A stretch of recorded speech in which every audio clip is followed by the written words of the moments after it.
충격적인 이야기다.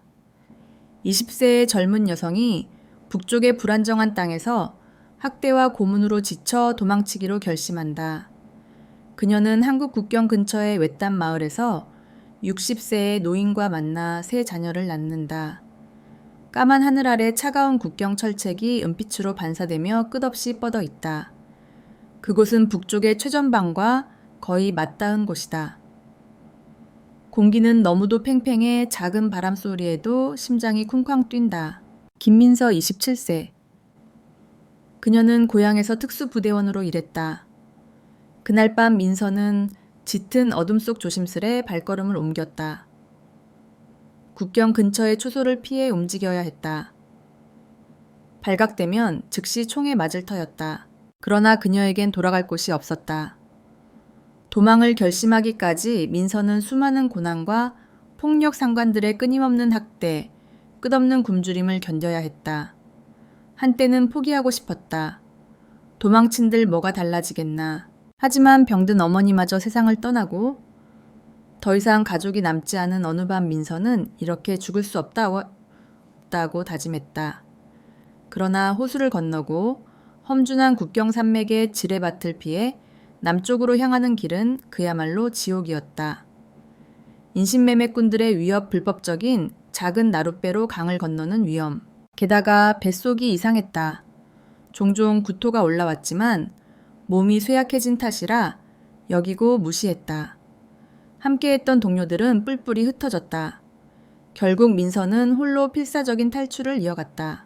어느 밤 이름 모를 숲을 헤매다 기진맥진 쓰러질 뻔한 순간 멀리 한국 측 초소의 희미한 불빛을 발견했다. 위험했지만 한국 땅에 들어선 이상 근처에 국경 수비대나 민가가 있을 터였다. 수비대에 발견되기만 하면 살 수 있다고 믿었다. 그런데 놀랍게도 그녀가 비틀거리며 도착한 곳은 나무 판자로 지은 작은 오두막이었다. 민가가 아니라 농경지 감시초소 같았다. 창문에서 새어나오는 불빛을 향해 다가가려던 순간 피로와 긴장이 한꺼번에 덮쳐 그녀는 현기증을 느꼈다. 그리고 민서는 쓰러졌다. 눈을 떴을 때 그녀는 난로의 온기와 흙바닥에 깔린 돗자리를 느꼈다. 살짝 열린 문틈으로 장작 타는 소리가 들렸고 누군가 그녀에게 두꺼운 담요를 덮어주었다. 살았다. 민서 앞에는 백발이 섞인 60세쯤의 노인이 서 있었다. 나이에도 불구하고 그는 민첩하고 건강해 보였다. 그의 이름은 박영수였다. 박영수는 강원도 고성군의 외딴 마을 설악리의 이장이었다. 이 마을은 국경과 가까워 보안이 철저했다. 설악리는 외지인 발길이 뜸에 노인과 아이들만 남아 있었다. 그날 저녁 박영수는 비를 피해 쓰는 작은 농막에서 밭일을 정리하고 있었다. 새 벼농사를 준비하느라 늦게까지 남아 일했다. 갑자기 밖에서 스스스슥 소리가 나더니 격렬한 기침 소리와 누군가 쓰러지는 듯한 소리가 들렸다. 문을 열자 젊은 여성이 멍한 얼굴로 쓰러져 있었다. 세상에 어떻게 여기에 박영수는 당황했지만 일단 그녀를 농막 안으로 데려왔다. 그녀는 땀과 진흙물에 젖어 추위에 떨고 있었다. 낯선 옷차림은 너덜너덜했다. 저쪽 국경을 넘어온 사람인가 라는 생각이 스쳤다. 하지만 죽어가는 이를 외면할 수 없었다. 박영수는 젖은 수건으로 그녀의 얼굴을 닦고 난로 옆에 눕혀 몸을 따뜻하게 했다. 다행히 새벽이 되기 전 그녀는 약간 정신을 차렸다. 여기가 어딘가요? 김민서가 약한 목소리로 물었다. 박영수는 담담히 답했다. 설악리 근처 농막이야. 설마 너 국경 넘어온 거니? 민서의 눈이 커졌다. 한참을 머뭇거리던 그녀는 더 숨길 수 없음을 깨달았다. 내 고향에서 도망쳐 살아남으려고요. 박영수는 당장 국경수비대나 면사무소에 신고해야 하나 고민했다. 하지만 이장으로서 무엇보다 인간적인 마음이 앞섰다. 일단 따뜻한 물 마셔. 된장국도 좀 먹어. 배고프지. 민서는 거의 정신없는 상태로 물을 받아들었다. 그때 배가 요동치며 조금 토했다. 박영수는 걱정스레 한숨을 쉬었다. 너무 무리했나 보구나. 그녀는 상태가 심각했다. 마른 몸 열까지 났다. 단순한 피로가 아니라 뭔가 더 큰 문제가 있는 듯했다. 다음 날 아침 박영수는 민서를 자신의 집으로 데려갔다. 농막은 편의가 부족했다. 박영수의 집은 설악리 외곽의 오래된 한옥이었다. 아내가 세상을 떠난 후 혼자 살았다. 자식들은 도시로 떠나 그는 농사와 이장일을 겸했다. 집에 들어서자 민서가 머뭇거리며 말했다. 패 끼쳐 죄송해요, 아저씨. 박영수는 몸이 안 좋으니 푹 쉬어라며 짧게 답했다. 문제는 그녀를 숨기고 당국에 신고하지 않는 게 불법이라는 점이었다. 하지만 박영수는 먼저 상황을 파악한 뒤 결정하기로 했다. 사람을 살리는 게 우선이었다. 마을엔 입산 사람들이 있으니 당분간 밖으로 나오지 마. 처음엔 겁에 질려 말을 잇지 못하던 민서는 조금씩 자신의 이야기를 꺼냈다. 고향에선 상관들에게 구타와 강제적인 학대를 당했다고 했다. 최근 더 이상 극단적인 부당함을 견딜 수 없었던 김민서는 도망치기로 결심했다. 그녀는 목숨을 걸고 국경산맥을 넘어 어떻게든 이곳까지 왔다. 이야기를 들은 박영수는 분노가 치밀었다. 어떻게 인간이 저럴 수 있지? 그가 중얼거렸다. 그때 갑자기 민서가 배를 부여잡으며 식은땀을 흘렸다. 왜 그래? 어디 아파? 박영수가 다급히 물었다. 민서는 숨을 고르며 말했다. 아무래도 임신한 것 같아요. 그 말에 박영수는 멈칫하며 말을 잇지 못했다. 임신이 험난한 도망길에 민서의 얼굴엔 수치와 두려움이 뒤섞였다. 고향에서 상관에게 그 뒤로 몸이 이상했어요. 박영수의 가슴이 철렁 내려앉았다. 어떻게 해야 하나 설악리는 산으로 둘러싸인 작은 마을이다. 외지인 출입이 드물고 마을 입구엔 국경 초소가 있어 외부 차량 진입이 어렵다. 그렇다고 마을이 완전히 고립된 건 아니지만 국경 지역 특성상 이동이 크게 제한된다. 박영수는 먼저 마을에서 한약방을 운영하는 최만석을 찾았다. 최만석은 정식 의사 면허는 없지만 마을 사람들의 흔한 병은 그가 치료했다. 두 사람은 형제처럼 가까웠다. 만서가 좀 곤란한 일이 생겼어. 절대 비밀로 해줄 수 있나? 최만석은 박영수의 굳은 표정을 보고 평범한 일이 아님을 직감했다. 무슨 일인데 영수 형 얼굴이 이렇게 심각해 오랜만에 보는데 결국 박영수는 조심스레 진실을 털어놨다. 국경을 넘은 여성이 임신한 채로 위독한 상태라고. 최만석은 한참 듣더니 한숨을 내쉬었다. 이건 보통 일이 아니야. 난 한약 전문이라 임신 상태를 정확히 알긴 어렵지. 그래도 맥을 짚어볼 순 있어. 형, 그 사람 데려와. 결국 박영수는 민서를 몰래 최만석의 집 뒷문으로 데려갔다. 마을 사람들은 사흘에 한 번 한약방을 찾으니 눈에 띄지 않게 조심해야 했다. 최만석은 민서의 맥을 짚고 꼼꼼히 살피더니 말했다. 단순한 초기 임신은 아닌 것 같아. 맥이 이상해. 강하면서도 어지럽게 뛰어. 혹시 다태아일 수도 있지. 민서와 박영수는 놀란 눈으로 서로를 바라보았다. 확실하진 않아. 초음파가 있어야 정확히 알 텐데 여기엔 그게 없지. 게다가 영양 상태가 너무 나빠. 군병원 아니도 병원으로 가야 해. 하지만 큰 병원에 가면 그녀가 탈북자란 게 바로 드러날 거야. 박영수는 깊이 생각에 잠겼다. 그래도 사람 목숨이 걸린 일이야. 무슨 수를 써서라도 병원에 데려가야지. 최만석이 고개를 끄덕였다. 맞아. 하지만 임산부라면 더 조심해야 해. 어떻게 해야 하나? 두 사람은 잠시 고민하다 최만석이 말했다. 군 병원에서 아는 사람이 있어. 밤에 비공식적으로 진찰받을 수 있을지도. 정식 절차를 밟아야 하지만 군병원에 내 조카가 간호사로 있어. 기록 없이 진찰해 줄 수 있을 거야. 그렇게 박영수와 최만석의 도움으로 김민서를 몰래 병원에 데려갈 계획이 세워졌다. 며칠 뒤 한밤중 박영수는 마을 사람에게 빌린 낡은 오토바이로 민서를 군 병원으로 데려갔다. 최만석도 동행했다. 병원 뒷문에 도착하자 최만석의 조카인 젊은 간호사가 기다리고 있었다. 이거 정말 복잡한 일이네요. 하지만 만석 삼촌이 급하다고 해서 최선을 다해볼게요. 초음파 검사가 시작되었다. 민서는 숨을 죽이고 두려움과 기대를 동시에 느꼈다. 곁에 선 박영수도 초조하게 기다렸다. 갑자기 의사의 표정이 이상하리만치 굳어졌다. 여기 하나가 아니에요. 민서는 쌍둥이일 거라 짐작했지만 의사가 고개를 끄덕이며 말했다. 셋이에요. 삼태야. 그 순간 방 안공기가 멈춘 듯 했다. 박영수, 최만석, 민서 모두 입을 다물지 못했다. 쌍둥이도 아닌 삼태야였다. 임신 중기쯤 된 것 같아요. 하지만 산모의 영양 상태가 좋지 않아요. 자궁도 이미 큰 부담을 받고 있어요. 고위험 임신이에요. 그 말을 들은 민서는 현기증을 느꼈다. 새 아이를 가진다는 건 전혀 예상치 못한 일이었다. 고향에서 끔찍한 학대를 받던 날들 임신 가능성을 떠올리는 것조차 견디기 힘들었다. 그런데 이제 새 아이의 엄마가 되려 한다. 박영수가 민서의 손을 잡아주며 쓰러질까 걱정했다. 민서는 정신을 차렸다. 의사가 진지하게 말했다. 이대로 두면 조산이나 합병증 위험이 커요. 최소한 영양 보충이 필요해요. 도 병원에 입원하는 게 최선이지만 지금 상황으론 어렵죠.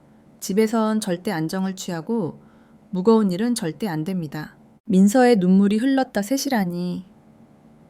어떻게 해야 하나요? 태어나지도 않은 아이들에게 내가 뭘 줄 수 있겠어요. 한편으론 잔인한 포기 생각이 스쳤지만 곧 죄책감이 그녀를 덮쳤다.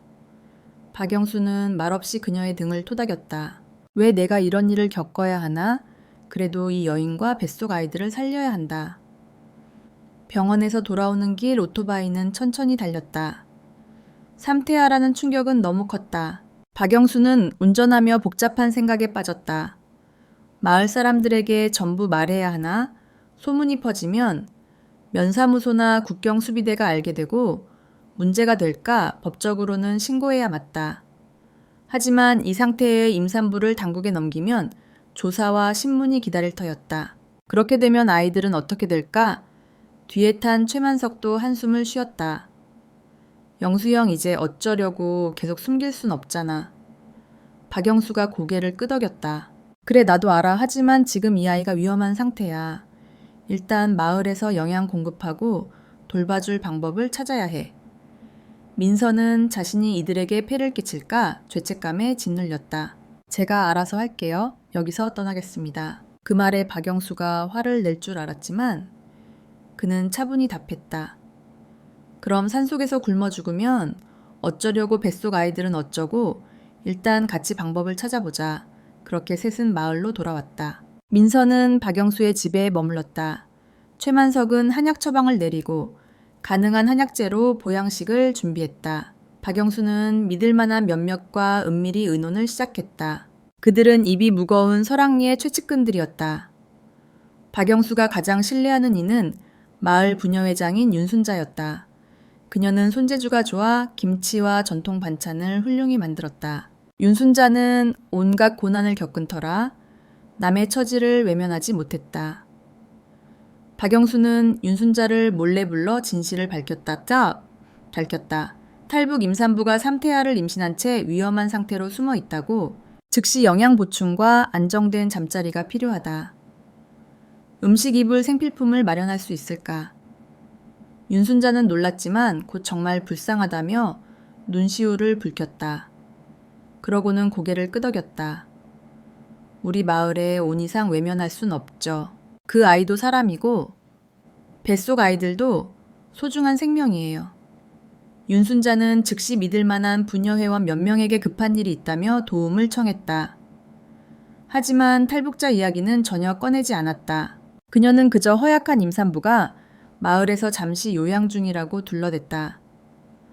곧 김치나물, 달걀, 닭고기, 돼지고기 등 갖가지 음식과 재료가 박영수 집으로 도착했다.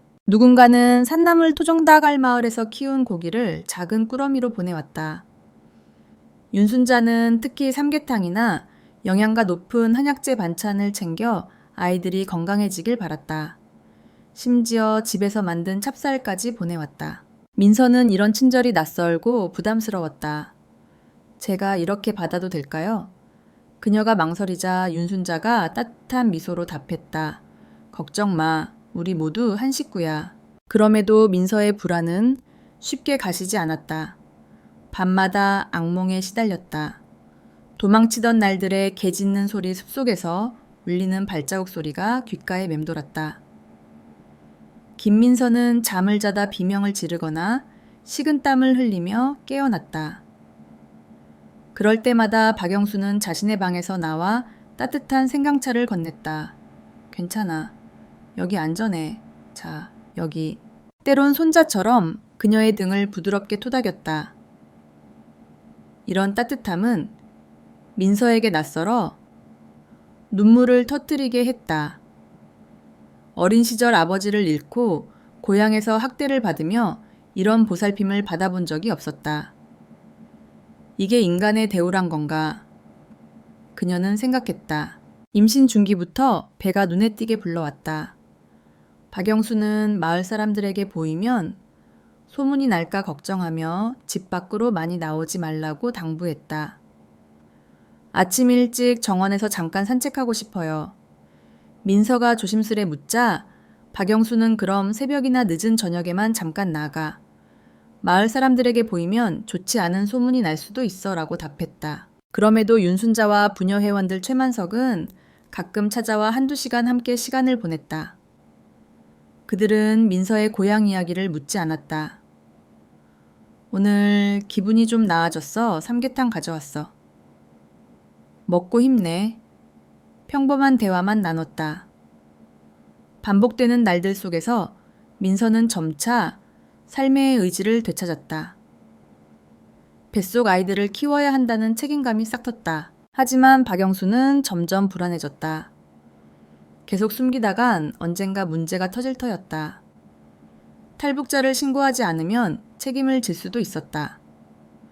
더 큰 문제는 민서가 출산할 때 병원에 가야 하는데 그땐 숨길 방법이 없었다. 결국 박영수는 마을 경찰서에서 아는 하사 강민재에게 비공식적으로 상의했다. 예전에 박영수가 많이 도와준 터라 둘은 신뢰가 깊었다. 민재야, 나 진짜 곤란한 일이 있어. 너라면 해결책이 있을까? 박영수는 민서의 이야기를 털어놨다. 탈북한 여성이 삼태아를 임신했다고.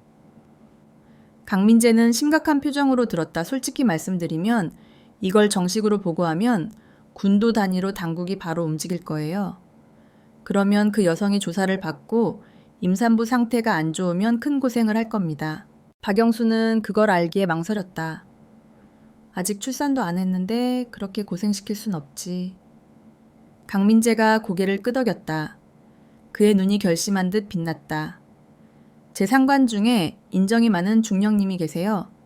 인도적으로 최대한 부드럽게 처리할 방법을 찾을 수 있을지도요. 정식 보고 전에 그분과 먼저 상의해 볼게요. 일단 임시 보호를 받고 출산 후 안정되면 조사를 시작할 수 있을 겁니다. 박영수는 속으로 안도했다. 바로 복잡한 대상으로 취급되면 민서는 엄청난 압박을 받을 터였다. 조금이라도 절차를 완화할 수 있다면 다행이었다. 그래, 민재야. 부탁한다. 모자 모두 위험에 빠지지 않게만 해줘. 강민재가 도움을 시작하며 박영수의 걱정은 조금 덜어졌다. 하지만 정확한 결과를 얻으려면 시간이 필요했다. 군과 경찰은 상부의 승인과 관련 기관의 협조가 필요했다. 그 사이 민서의 배는 점점 커졌고 삼태아 때문에 허리 통증과 다리 부종이 심해졌다. 윤순자와 부녀 회원들이 번갈아 돌봤다. 특히 이정희라는 회원은 산모를 돌본 경험이 많아 임산부 마사지와 민간요법에 능숙했다. 민서야, 이렇게 발을 살살 주물러주면 훨씬 덜 뻐근할 거야. 민서는 감사 인사를 반복했다. 점차 마을 몇몇은 박영수 집에 먼 친척 임산부가 요양 중이라는 걸 알게 됐다. 이상하게 여기진 않았지만 몇몇 노인들은 그런 친척은 처음 본다 며 수군거렸다. 박영수는 멀리서 온 사람이 몸이 안 좋아 와서 요양 중이다 라고 둘러댔다. 그래도 속으론 불안했다. 소문이 퍼지면 곤란할 터였다. 어느 아침 민서가 숨쉬기 힘들고 어지러움을 호소했다. 최만석이 확인해보니 혈압이 급등했다. 이거 큰일이야. 자간전증일 수 있어. 당장 도 병원으로 가야 해. 하지만 함부로 병원에 가면 발각될 가능성이 컸다. 박영수는 다급히 강민재에게 연락했다. 민재야, 빨리 도와줘. 언제쯤 가능하겠나. 민서가 위험해. 강민재가 즉시 답했다. 오늘 오후에 광중령님과 이야기할 약속이 잡혔어요. 준비하세요. 적절한 시점에 수술이나 필요한 치료를 할 수 있도록 차를 준비할게요. 그날 오후 박영수는 민서와 조용히 마을을 떠났다.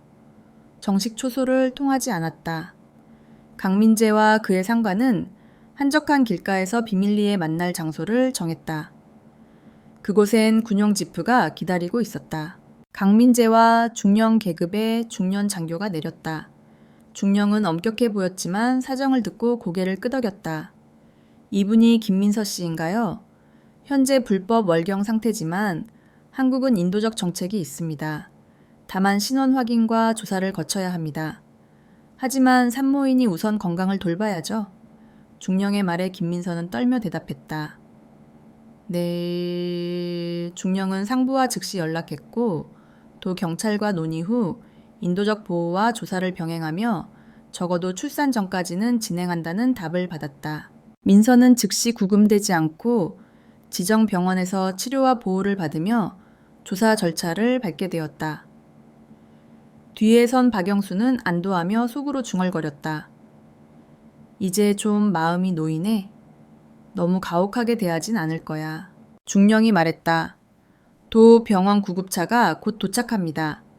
상태가 위급하니 저희도 동행해 병원으로 데려가겠습니다. 철저히 확인해야 합니다. 민서는 박영수를 돌아보았다. 낯선 군인들 사이에서 두려움이 밀려왔다. 박영수는 조용히 위로했다. 걱정 마. 이게 가장 안전한 길이야. 곧 구급차가 도착했고 민서는 차에 실렸다. 박영수는 강민재의 차를 타고 병원으로 향했다. 도 종합병원에 도착한 민서는 산부인과 중환자실로 곧장 옮겨졌다. 의료진은 자간전증 초기 증상을 확인했다. 삼태하라 자궁에 부담이 큽니다. 주의가 필요해요. 경찰과 국경수비대는 병원에 상주하며 상황을 지켜보고 정보를 수집했다. 다행히 가혹한 신문은 없었다. 경찰은 신원 확인이 필요하지만 어려운 처지의 피해자라면 인도적 지원을 고려할 수 있다고 설명했다. 그럼에도 민서는 여전히 두려웠다. 고향에서의 끔찍한 학대가 악몽으로 되살아났다. 의료진은 태의 영향을 최소화하며 진정제를 소량 처방했다. 박영수는 매일 버스를 타고 도 병원을 찾았다. 민서야, 정신 똑바로 잡아. 아이들이 너만 믿고 있어. 민서는 그를 영수 아저씨라 불렀다. 아저씨 정말 죄송하고 감사해요. 박영수는 푸근히 웃었다. 내 나이면 할아버지 뻘인데 그냥 영수 아저씨라 불러. 존댓말도 안 써도 돼. 며칠 뒤 의료진의 소견은 고위험 다태아, 임신이라 장기 입원이 필요하다는 것이었다. 조산 위험이 높아 혈압 관리와 영양 공급이 필수였다. 당국도 동의했다. 출산 전후까지 이 병원에 머물러도 됩니다. 필요하면 추가 진술만 받고 나머지 절차는 출산 후 안정되면 진행해도 늦지 않아요. 민서는 병원에서 비교적 안전하게 보호받았다. 박영수는 강민재에게 정말 다행이다며 감사 인사를 전했다. 병원비는 큰 부담이었다. 박영수의 사정을 들은 설악리 주민들은 조금씩 돈을 모았다. 민서가 탈북자라는 사실을 아는 이는 소수였다. 하지만 이장이 데려온 조카딸이 큰 수술비가 필요하다는 소문만으로도 마을은 움직였다. 부녀회장 윤순자는 직물과 농산물을 팔아 돈을 보탰다. 최만석도 모아둔 돈이 좀 있다며 내놓았다. 박영수는 이 마음들을 모아 병원비 일부를 해결했다. 나머지는 지방당국이 특별 공영 지원으로 충당해준다고 했다. 덕분에 아이들은 무사히 태어날 수 있었다. 박영수는 늘 감사한 마음을 품었다. 윤순자와 부녀 회원들은 김치남을 산 채 된장국 같은 소박한 음식을 병원으로 보냈다. 병원 밥에 질린 민서에게 이 음식들의 의미는 컸다. 민서야, 우리 마을 삼계탕이야. 먹고 힘내. 박영수가 가져올 때마다 민서는 눈물을 참지 못했다. 이런 복을 받아본 적 없어요. 나중에 꼭 보답할게요. 건강히 아이 낳는 게 최고의 보답이야. 임신 32주 민서의 배는 터질 듯했다. 삼태아로 인해 몸이 견디기 힘들었다. 의사는 쌍둥이도 조산이 흔한데 삼태아는 더 그렇다고 경고했다. 어느 날 민서는 배가 자주 단단해지고 가슴이 답답했다. 아이들의 무게와 스트레스가 한꺼번에 덮쳤다. 주말 아침 갑작스런 하복부 통증과 약간의 출혈이 시작되었다. 간호사가 급히 의사를 불렀다. 조기 진통이에요. 긴급 제왕절개 준비 의료진이 빠르게 움직였다. 박영수는 소식을 듣고 병원으로 달려갔다. 경찰과 국경수비대도 상황을 지켜봤다. 수술실 앞에서 박영수는 애가 탔다. 의사 선생님 정말 괜찮을까요? 아이들이 너무 일찍 태어나는 거 아닌가요? 의사는 긴장한 얼굴로 답했다. 위험은 크지만 지금 제왕절개를 안 하면 모자 모두 위험해요. 수술실 문이 닫히고 생명을 건 싸움은 몇 시간 이어졌다. 박영수는 복도를 서성이며 손자보다 더 애타는 마음으로 기다렸다. 새벽이 밝아오자 의료진이 수술실에서 나왔다. 축하드립니다. 세 아기 모두 무사히 태어났습니다. 조금 작지만 생명에 지장은 없어요. 산모도 의식이 돌아왔습니다. 그 말을 들은 박영수는 휴하며 의자에 털썩 주저앉았다. 눈물이 차올랐다. 잠깐 도운 낯선 소녀가 삼태아의 엄마가 되고 그 순간을 자신이 지켜보게 될 줄이야. 민서는 중환자실로 새 아기는 신생아 중환자실의 인큐베이터로 옮겨졌다. 새 아기 중 한 명은 1.7.15kg로 호흡 보조가 필요했다. 민서도 수술 후 몇 차례 위독했다. 빈혈로 수혈을 받고 강한 진통제를 맞으며 혼미한 상태가 이어졌다. 그럴 때마다 박영수는 곁에서 손을 잡고 다독였다. 힘내 민서야. 아이들이 널 기다려. 출산 사흘 뒤 민서가 완전히 의식을 되찾았다. 첫 마디는 제 아이들? 괜찮나요? 였다. 간호사가 답했다. 3명 다 살아있어요. 인큐베이터에 있지만 잘 회복 중이에요. 민서는 안도하며 울음을 터뜨렸다. 며칠 뒤 민서는 휠체어를 타고 신생아실 창문 너머로 아이들을 보았다. 작고 연약했지만 숨쉬는 생명이었다. 아가들아, 미안해, 고생 많았지? 그 말에 옆에 간호사들도 눈시울을 적셨다. 국경을 넘어 죽음에서 벗어난 엄마와 조산된 아이들, 기적 같은 장면이었다. 당국도 성공적인 출산에 안도했다. 아이들이 안정되면 민서의 절차를 이어가기로 했다. 박영수는 설악리에 새 아기가 무사히 태어났다고 알렸다. 아이들 정체는 밝히지 않았지만 마을은 축하와 격려로 들썩였다. 세상에 그 조카딸이 삼태아를 낳았다고 대단해 우리 마을이 함께 키우자. 인큐베이터 생활은 한 달 넘게 이어졌다. 삼태아는 차츰 체중을 늘리며 하나씩 보조 장비를 뗐다. 민서도 회복 중이었지만 체력은 빨리 돌아오지 않았다. 가장 큰 걱정은 아이들을 어떻게 키울지였다. 당국은 특별 지원 절차를 설명했지만 아이들이 병원에 있는 동안은 진행이 어려웠다. 논의 끝에 당국과 박영수는 합의했다. 아이들 퇴원까지 민서는 병원 근처 임시 숙소에 머물고 이후 원한다면 사회복지센터로 가거나 박영수와 마을의 보증하에 설악리로 돌아갈 수 있다. 민서는 처음엔 복지센터가 나을 거라 생각했지만 박영수가 말했다. 가고 싶으면 말리지 않지만 마을도 안전하고 도움 줄 사람이 많아. 편히 생각해.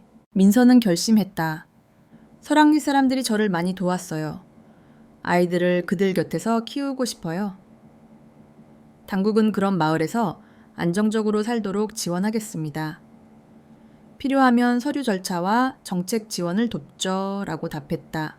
퇴원날이 다가오자 박영수는 집을 정리하고 민서와 아이들을 위해 방 한 칸을 새로 꾸몄다. 윤순자가 말했다. 아기들 방은 우리가 꾸며줄게. 깨끗하고 따뜻한 바닥이 필요해. 마을은 작은 축제처럼 들떴다. 드디어 삼태아의 퇴원날, 박영수, 윤순자, 강민재가 병원에 모였다. 아기들은 자가 3개의 띠를 준비했다. 각자 한 명씩 조심스레 안고 버스에 올랐다. 민서는 감격하며 중얼거렸다. 이런 대접을 받아도 될까요? 박영수가 호탕히 웃었다. 뭐가 어쩌고 첫째 모자 무사히 돌아왔으면 됐지. 설악리 입구에 도착하자 부녀회원들이 빨간 천을 펼쳤다. 송을시로 작은 천사 3명 환영이라고 적혀 펄럭였다. 주민들은 들꽃다발을 내밀며 반겼다. 이장님 집에 새 식구 3명이 생겼다니 민서는 부끄럽고 감동해 고개를 들지 못했다. 박영수가 큰 소리로 말했다. 그래, 우리 집에 아기 셋이 생겼어. 시끌벅적하겠지. 그날 저녁 박영수 집에서 소박한 축하 밥상이 차려졌다. 아기들은 잠만 자 조용했지만 마을은 마치 그들의 웃음소리를 들은 듯 활기찼다. 민서는 윤순자가 빌려준 새 한복을 입고 행복과 두려움이 섞인 얼굴이었다. 윤순자가 손을 잡으며 말했다. 이제 우린 가족이야. 너무 걱정 마. 아기 키우는 건 천천히 배워가면 돼. 삼태아를 동시에 키우는 건 쉬운 일이 아니었다. 밤낮 없이 울고 기저귀는 산더미처럼 쌓였다. 민서는 출산 후 회복되지 않은 몸으로 모유를 먹이느라 지쳤다. 박영수도 밤마다 일어나 기저귀를 갈고 모유가 부족할 땐 분유를 탔다. 허리야 아파도 이 녀석들 챙겨야지. 한 명을 달래면 다른 아이가 울고 또 다른 아이가 기저귀를 적셔 정신없었다. 마을 사람들이 번갈아 도왔다. 윤순자는 오늘 삼계탕 끓여왔어. 밥 챙겨라며 음식을 가져왔다. 이정희는 아기 목욕시키는 법 알아라며 팔을 걷어붙였다. 덕분에 민서는 잠깐 눈을 붙일 수 있었다. 그 바쁜 와중에도 민서는 처음으로 희망을 느꼈다. 여기가 정말 살아갈 곳인가 봐. 김민서의 신원 확인과 지원 절차는 계속 진행됐다. 면사무소와 군당국자가 가끔 설악리를 찾아와 문의했지만 어린 아이들이 있는 민서를 압박하거나 어렵게 하진 않았다. 민서는 점차 이 나라가 생각만큼 무섭지 않음을 깨달았다. 하지만 늘 행복한 순간만 있던 건 아니었다. 어느 저녁 박영수와 민서 사이에 작은 다툼이 벌어졌다. 한 아이가 열이 나자 박영수는 약초 끓여 먹이면 낫는다고 했지만 민서는 면 보건소에 데려가야 해요라며 고집했다. 둘은 얼굴을 붉히며 언성을 높였다. 고향에서 의료 접근이 어려웠던 트라우마 때문에 민서는 작은 이상이라도 병원에 가고 싶어 했다. 반면 박영수는 애들이 가끔 미열나는 건 흔한 일이고 너무 자주 병원 가면 스트레스만 쌓인다고 여겼다. 결국 민서가 소리쳤다. 제 아이들 일은 제가 결정해요. 저야말로 엄마예요. 박영수는 상처받은 듯 말없이 현관으로 나갔다. 하지만 곧 둘 다 후회했다. 박영수는 담배를 피우며 자책했다. 애 엄마가 걱정하는 것도 당연한데 내가 왜 저랬나? 민서도 아이의 열이 내리자 미안해졌다. 내가 너무 예민했어. 영수 아저씨 덕에 여기까지 왔는데 1시간 뒤 박영수가 집으로 돌아오자 민서가 고개를 숙이며 말했다. 죄송해요. 큰 소리 냈어요. 박영수도 한숨 쉬며 답했다. 아니야, 내가 더 잘못했지? 그날 밤 둘은 차분히 대화했다. 민서는 고향에서 아픈 아이를 치료할 방법이 없던 기억 때문에 과민해졌다고 털어놨다. 박영수는 위로했다. 그럴 만도 하지. 하지만 여긴 보건소도 군병원도 있고 마을 사람들이 똘똘 뭉쳤으니 너무 무서워 마. 내가 멋대로 한 건 미안해. 이런 작은 갈등을 통해 둘은 서로를 더 이해하게 됐다.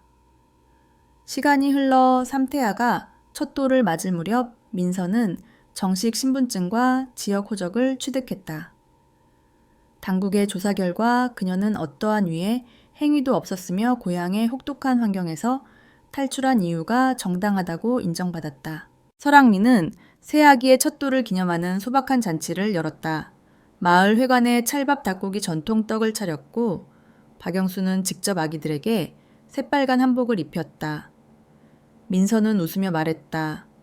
모두 마을 분들이 준 옷인데 너무 예뻐요.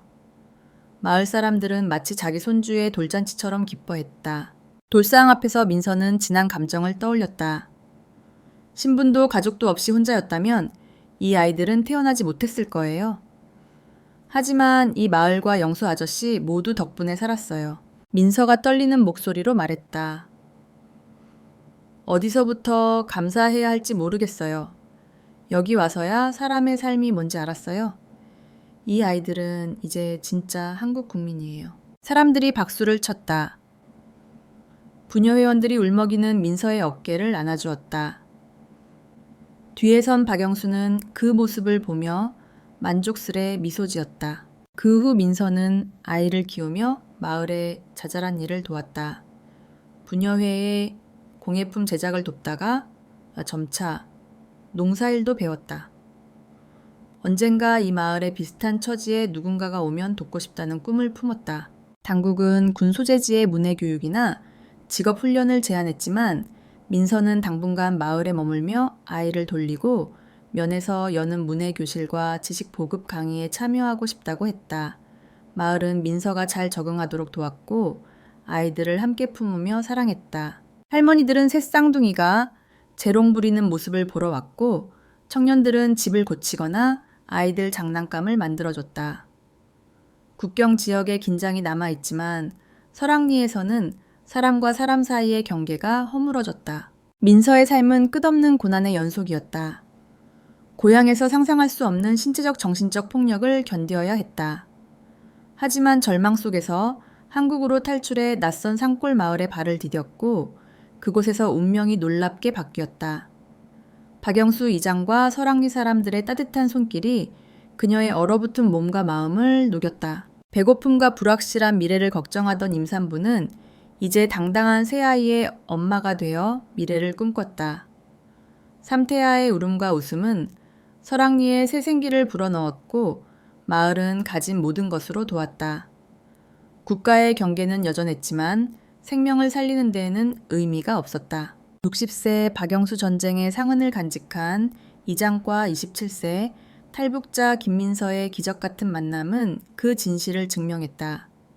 이후 민서는 안정된 삶을 살며 사회단체와 협력해 자신의 이야기를 나누며 어려운 이들에게 희망을 전했다. 아이들과 마을 사람들의 따뜻함을 말할 때면 듣는 이들이 눈물을 흘렸다. 결국 사람을 살리는 건 법이나 무기가 아니라 인간의 온기와 연대였다. 이 이야기는 그 사실을 깨닫게 한다. 지금도 설악리 어딘가에서 삼태아의 맑은 웃음소리가 울려 퍼진다. 박영수는 아마 그렇게 뛰다가 넘어지면 어쩌려고라며 투덜대지만 입게 미소가 번진다. 어려움이 남은 이 땅에서 그들은 서로를 품으며 미래로 나아간다. 인간의 정은 모든 장벽을 넘고 그 마음이 기적을 만들었다. 삼태아가 있는 설악리에서 우리는 그 진실을 다시 확인한다.